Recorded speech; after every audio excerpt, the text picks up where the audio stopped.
Hey guys, thanks for tuning in. I'm going to talk today a little bit about target market and sort of the idea of how do you find that perfect client? Because I think for all small business owners, it's always a bit of a challenge, and it's not as easy as one would think. A lot of times when I talk to small business owners and I ask them, who would be your perfect client? I always get that response when they say everybody. So really what I'd like to talk to you about today is how do we delve down from everybody into something more meaningful where you can actually earn some income? So the first thing I always talk about when it comes to target market and how do you perfect or really identify your ideal client is we talk about demographics. And that sounds easy. It sounds as though, well, I'm just really going to figure out who I like.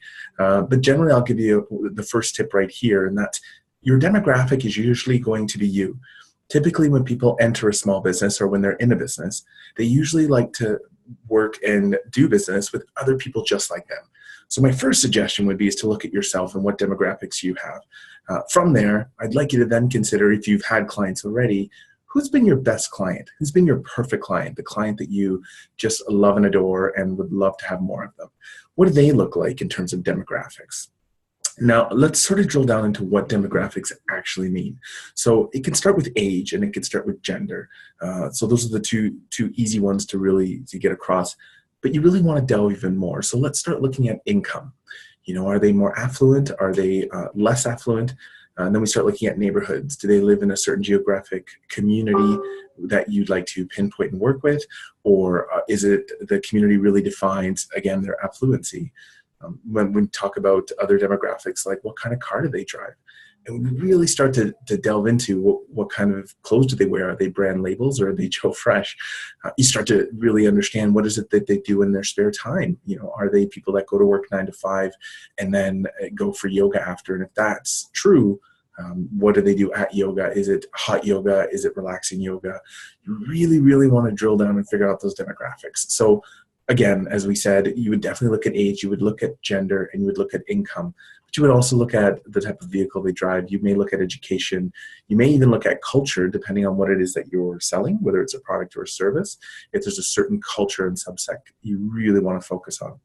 Another aspect is, let's start talking about cohorts. And by that, I mean, look at what year they're born, because I can tell you a client that's a millennial is very different than a client that's not a millennial, let's say a Generation X or even a baby boomer. So once you start really drilling down what those demographics are based on who you are and based on who your perfect client is, you can start then to test market a little bit. You can start to reach out to those people and that fit those criteria and really start to ask them questions about what it is you do and what it is you want to do. And the responses you get, the feedback you get, whether it's just them verbally talking to you, or whether it's them actually buying your product or service, are invaluable, because you're going to probably know pretty quickly if they're clients that you want to continue to do business in. And by that, I mean, are they good fit with you in terms of your core values, or are they even buying your product? So that's definitely a great place to start when it comes to ideal client. But you see, it doesn't end there. The next thing you need to do is, once you figure out what that person looks like, what that avatar looks like, what their gender, age, when they were born, what their culture is, all of these aspects, you then need to figure out, where are they? So the next question becomes, great, I know who it is I want to deal with. Where can I find them? Are they going to be at the library, or are they going to be at a networking event? Where to find your ideal client is critical, because if you start networking at just random general events, you're going to find out pretty quickly that you're not getting the return on investment you want. So what will happen is you'll go to all these events and meet all these great people, and you may get a few business cards. But as soon as you follow up with them and try and talk to them about your service, you'll find that it's not a great fit. So my preference is, how do we save time? How do we be more efficient in the way that we reach our ideal clients? And to me, that's figuring out where they are. So let's go through an example. Let's say a perfect demographic for me might be women over the age of 35 who are into health, who are into wellness. Perhaps I'm selling a product that's related to health and wellness. So the first thing I would ask myself is, where are these women?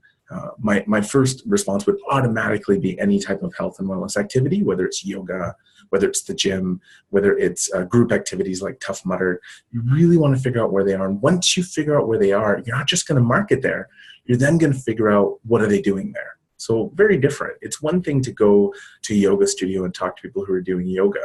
But if they're there doing yoga because their girlfriends are doing yoga, as opposed to them believing in the health and wellness aspect of it, again, it's not a good fit. So you go to these places and you meet these people and you get to know more about them. You're going to check that age, that demographic criteria, that psychographic in terms of what year they were born in, and you're going to delve into more of what they do. Do they go out for a girls' night? Do these women have kids? The kids do they have? Are they older kids in their teenage years, or are they very small, young kids? Because that's then going to define where else are they going. So are they taking their kids to play places, or are they taking them to the McDonald's play place?